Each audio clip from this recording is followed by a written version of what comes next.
consecrated ground. His conviction and punishment for robbery, theft, and receiving stolen property was to follow after his prosecution in the Supreme Court.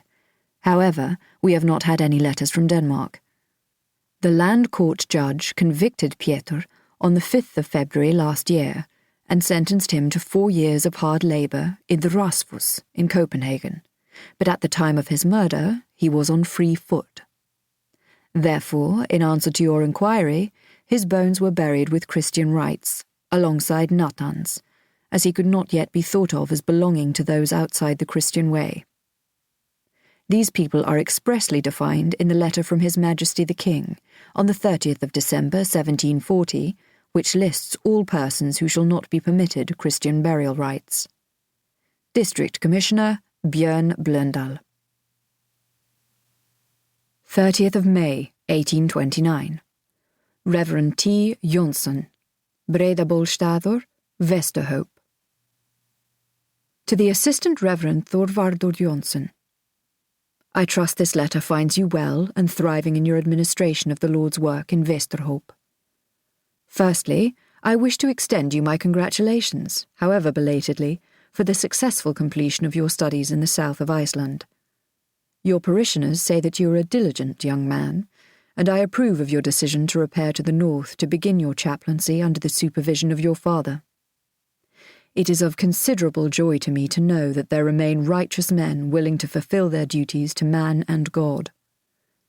Secondly, I, in my capacity as District Commissioner, write to you in request of service.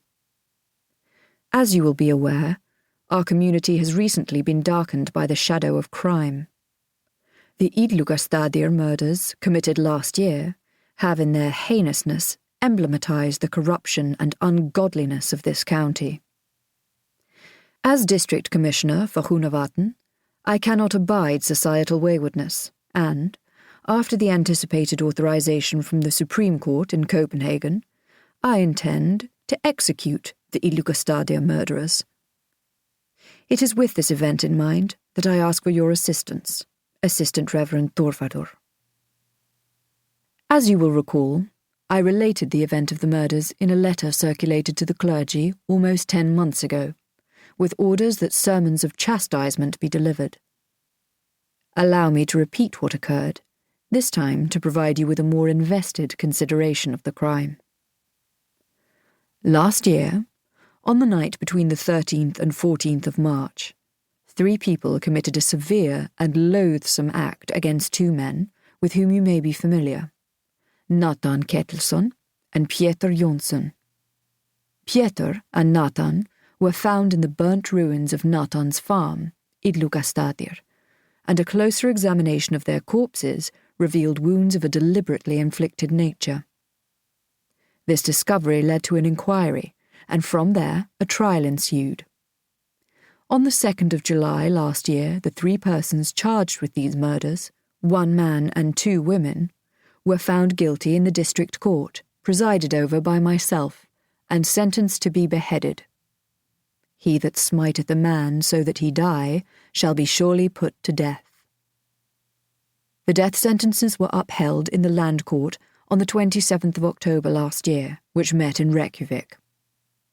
The case is currently being tried in Copenhagen's Supreme Court, and it is likely that my original judgment will stand there also.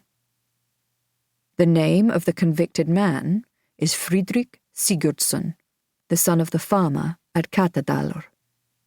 The women are workmaids, named Sigridur Gudmundsdóttir and Agnes Magnúsdóttir. These convicted persons are currently held in custody here in the north, and will be until the time of their execution.